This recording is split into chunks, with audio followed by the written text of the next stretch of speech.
नमस्कार, मैं हरेंद्र बसंत और आप देखना शुरू कर चुके हैं धम्मा भारत टीवी।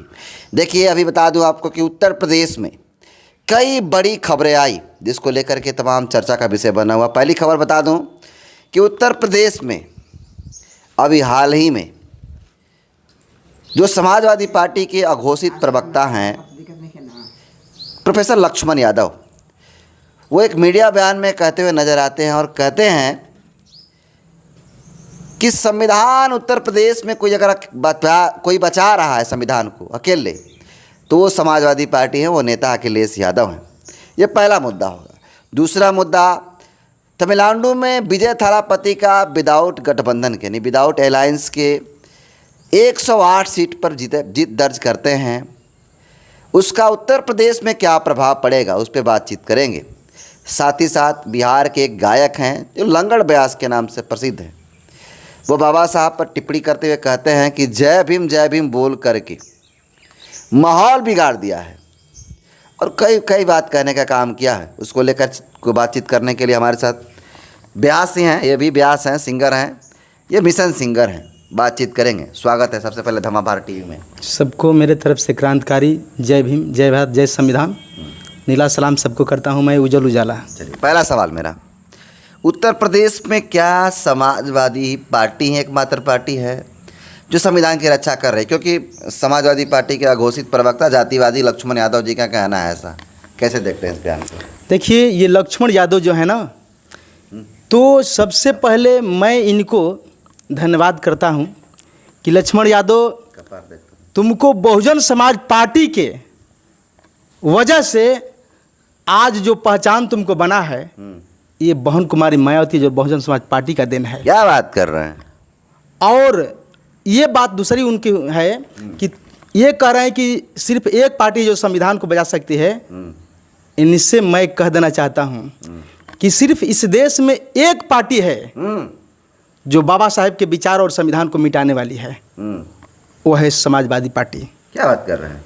जिस समय उत्तर प्रदेश में सपा की सरकार थी, हमारे बहन कुमारी मायावती जी ने अपने महापुरुषों के नाम पर शहर बसाई, हाँ, जिला बसाई, तो उस जिले को, उस नाम को बदल करके और दूसरा नाम रखने का काम अगर कोई पार्टी किया और कोई नेता किया, तो वहीं आए लक्ष्मण यादव, सुन लो कान खोल करके, नमक हराम, तुमको समझ में नहीं आता है। वहीं अखिलेश यादव उस महापुरुषों के नाम को बदलने का काम किया और इस देश में हमारे बाबा साहब के विचार को रौंदने का काम सिर्फ तुम्हारा ही समाज और तुम्हारी जाति कर रहा है और तुम्हारी पार्टी कर रहा है। इस ब्राह्मणवाद के विचार को इस देश में कायम रखने का काम सिर्फ तुम्हारी जाति करती है और तुम्हारी पार्टी करते हो, तुम लोग करते हो। लोकसभा चुनाव में संविधान लहरा रहे थे, कह रहे थे कि संविधान की रक्षा करने के लिए निकले हैं, हमको आप लोग वोट दीजिए। अच्छा खासा सीटें भी है इस समाजवादी पार्टी के उत्तर प्रदेश में, 37 सांसद हैं। देखिए, अगर कोई चमचागिरी भाजपा को करता है वो इस देश में जीतेगा। किसी माई का लाल पैदा नहीं हुआ इस देश में जो हमारे बहुजन समाज पार्टी जैसे एक शेर जैसे इस देश में आकर के चुनाव लड़ करके एक भी सीट निकाल दे। कौन? किसी पार्टी, बहुजन समाज पार्टी को छोड़ करके अकेले किसी में दम नहीं है। वो दम है तो सिर्फ बहन कुमारी मायावती में है। शेर अकेला चलता है और ये गठबंधन में जाते हैं ये लोग और कहते हैं कि संविधान बचाते हैं। अरे इतना तो गठबंधन में गए हो और तुम्हारी सरकार बनी है, तुम्हारे ही समाज को चुन्नी उखाड़ लिया। अरे लक्ष्मण यादव, तुमको तो कहीं मुंह में कालिख पोत करके घूमना चाहिए और संविधान के तू बचा रहे हो। तुम अपने समाज के लोगों को इज्जत नहीं बचा पा रहे हो, तुम संविधान बचा रहे हो। अगर इस देश के संविधान बचाने वाला है तो सिर्फ एक पार्टी, बहन कुमारी मायावती और बहुजन समाज पार्टी है और किसी नहीं है। किसी की बस की बातें नहीं है, किसी में दम नहीं है। अगर बहुजन समाज पार्टी से पहले बहुत सारे नेता इस देश में पैदा हुए, मुलायम सिंह यादव थे ना, और बिहार में बहुत सारे नेता थे। कहाँ, क्यों नहीं ऐसे नीला गमछा लेकर के गांधी पर चल रहे थे लक्ष्मण यादव, तुम्हारे परिवार?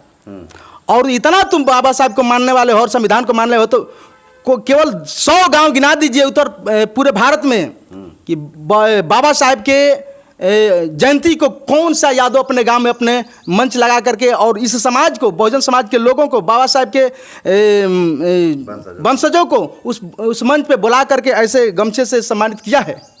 नहीं किया है तुम्हारे में दम? लेकिन दलित लोग तो यादव समाज के लोगों को बुलाते हैं मंच पे। दलित यादव सम्मानित आदमी है, ये शिक्षित आदमी है, ये समझते हैं। ये जो पागल है ये लोग, ये बुर्बक है, ये कुछ नहीं जानते हैं, मनुवादी है, ये ब्राह्मणवादियों के गुलाम है। कौन? बहुजन समाज पार्टी को छोड़कर जितनी पार्टियां हैं यहाँ, यादव भी गुलाम है।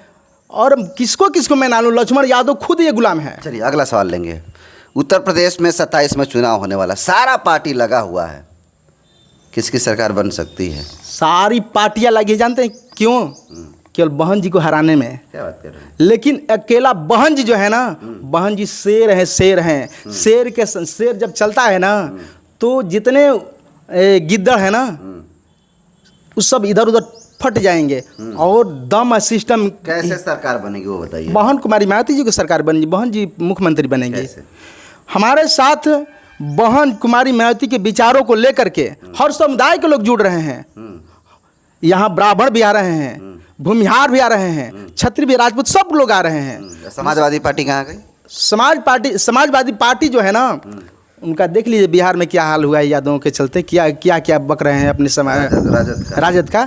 वही हाल उत्तर प्रदेश में होने वाला है। क्या बात कर रहे हैं?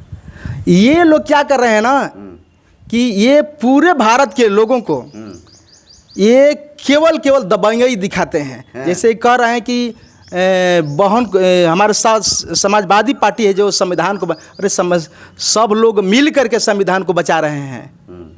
और ये बचा है संविधान तो केवल बहन कुमारी मायावती जी के चलते बचा है। और पीडीए बना रहे हैं, ये अपने परिवार के पहले जा कर के समझाएं ना, अपने घर में जा कर के। समाजवादी पार्टी के जो अभी हाल ही में एक झंडा जलाया है, अखिलेश यादव के साहित भवा है कि क्या है, अरे यादव, हाँ, उनको पहले जा करके लक्ष्मण यादव समझाए ना, उन्हीं के भवा है। हाँ, उनको जाकर पहले समझाए ना। और ये बात रहा कि बहन जी को, तो बहन जी आयरन लेडी हैं, अकेले सरकार बना देंगे। जब विजय थलापति एक मिसाल है, इस देश में सिस्टम हिलाने का दम है। क्या विजय थलापति? विजय थलापति का 108 सीट से वहाँ के जनता ने उसको सम्मान किया। तो बहन कुमारी मायावती हमारी इस देश की आयरन लेडी है, इस देश की जिंदा देवी हैं। उनको लोग आदर से आदरणीय बहन कुमारी मायावती जी कहते हैं, जिंदा देवी कहते हैं। यानी आपका कहना है कि विजय थलापति जिस प्रकार से बिना अलायंस के उतना सीटें ला दी, उसी प्रकार बसपा भी बिना अलायंस के ला सकती है। इसमें दो राय है, ये नहीं है। इधर के जनता बहन जी को केवल चिल्ला रही कि बहन जी कब आएगा 2027 की हम आपको ताज बांधेंगे मुख्यमंत्री का। उधर के जनता एकदम बिल्कुल लाचार हैं बहन जी बिना, बहन जी आए और हम लोग का मान सम्मान बचाएं। इतना उत्पात मच गया है दूसरे के शासन में कि वहाँ के लोग, वहाँ की जनता त्राह कर रहे। बहन जी के नाम से वहाँ लोग अपना गुणगान गीत गा रहे हैं, गांव में प्रचार कर रहे हैं। बहन जी का शासन, हाँ, बहन जी का शासन बढ़िया, बहन जी आए फिर से। विजय थलापति के ऐतिहासिक जीत को कैसे देखते हैं?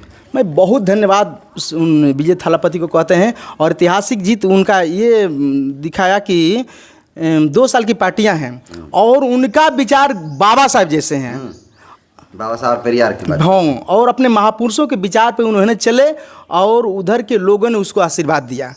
और इतना बड़ा जीत उधर इस नए इतने कम दिनों के पार्टियां अभी कोई नहीं इस तरह से किया है। तो मैं बहुत उनको साधुवाद धन्यवाद करता हूं। और वो वहीं फिर उदाहरण उत्तर प्रदेश में बस 2027 में आने वाला है। और विजय थलापति का इसमें भी बहुत बड़ा सहयोग होगा।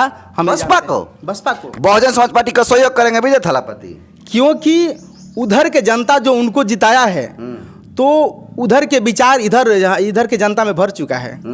ठीक उसी तरह से होने वाला है। बहुत बड़ी बात कह रहे हैं। और विजय थलापति मुंह से कहे या ना कहे, लेकिन उनकी झुकाव अपने महापुरुषों की तरफ पूरे लोग देखते हैं। यानी बसपा के साथ 27 के चुनाव में। चलिए लास्ट एक सवाल लेना चाहेंगे आपसे। आप भी गायक हैं और बिहार में एक गायक हैं, बिरहा गाते, बिरहा नहीं गाते हैं, मुकाबला वगैरह गाते हैं, दुगोला वगैरह, चैता वैता गाते हैं। वो अभी हाल ही में एक बयान दिया और कह रहे हैं कि जय भीम कह करके माहौल बिगाड़ दिया है। अगर जय भीम राम क्या कहा, राजेंद्र प्रसाद से बड़ा कौन जी, तो क्या हम राजेंद्र प्रसाद कहते फिरे, सब माहौल बिगाड़ दिया है। क्या कहना चाहेंगे उनके लिए? उस गधे को तो पहले बोलने का ढंग नहीं है, क्योंकि उसकी पीठ पर जब डंटा बजेगा ना, हाँ, ये 2 पैर तो खत्मे है, हाँ, और 2 पैर, एक पैर कोई खींच करके प्रोग्राम में कहीं इधर उधर करेगा तो उसको बाबा साहब बचाएंगे। और उसको नहीं, उसके पूरा परिवार खानदान को बाबा साहब बचाए हैं और आगे भी बचाने का काम करेंगे। और वो इसी समाज में आकर के अपना हाईलाइट चेहरा किया, और बहुत सारे जगह हमने देखे बाबा साहब का रविदास जी का साला गुण गया। वो मुझे ऐसे कहना नहीं चाहिए, मैं अपने लफ्ज पे क्षमा चाहता हूँ, मैं भी एक गायक हूँ, लेकिन ऐसे नालायकों को इस तरह से भद्रता भाषा नहीं करना चाहिए। और राजेंद्र प्रसाद में क्या क्वालिटी देख रहे हैं? क्या 32 डिग्री राजेंद्र प्रसाद की है? 9 भाषा की ज्ञान राजेंद्र प्रसाद की है? तो कैसे बोल दिया? अरे तो जितना जानेगा, पहले तो इनको हमारे समाज अब समझ ले कि इनके गाना पहले मत सुने और अपने प्रोग्राम में न बुलाए। ये फिर पुनः जा करके रोड पे भीख मांगेगा। इनको कौन पूछेगा? ये बाबा साहब की वजह से जा करके कहीं मंदिर में घंटा हिलाए। ये बाबा साहब के संविधान की वजह से गाना गा रहा है, नहीं तो जा करके रोड पर भीख मांगता है। और इसको हीरो बनाने वाला कोई है तो बहुजन समाज पार्टी के लोग हैं। अगर 85% हट जाए तो 15% कितना इनका प्रोग्राम करवाता है, और कितना 15% के हाथों में मोबाइल है। 15% के इसका गाना सुनेगा। आप 85% लोगों ने इनको हाईलाइट किया और 85% के महापुरुषों की अपमान कर रहा है। चलिए, एक चाहूँगा कि चूँकि गायक हैं तो जो अभी गाना गा रहे थे वो थोड़ा सा गा कर सुनाइए, कैमरे के पीछे जो। हर बहुजन मेरे बहुजन, हाँ बहुजन कदर न जानेला, भीम के लेखनिया के बहुजन कदर न जानेला, भीम के लेखनिया के लिखी संविधान साहेब मिटा दिहले गुलामिया के, बहुजन हाँ बहुजन, ऐ है बहुजन कदर न जानेला, मेरे भीम के लिखनिया के। आए हमारे बहुजन समाज के लोग, ये कलम की देन है, बाबा साहब की कलम की देन है, बाबा साहब की कलम की देन है कि हमारा और आपका तकदीर बदला। तो ये थे उज्जवल उजाला जी, जो कई बड़े मुद्दों पे बात किया। इनका राय को कैसे देखते हैं, अपना फीडबैक जरूर दीजिएगा। बहुत बहुत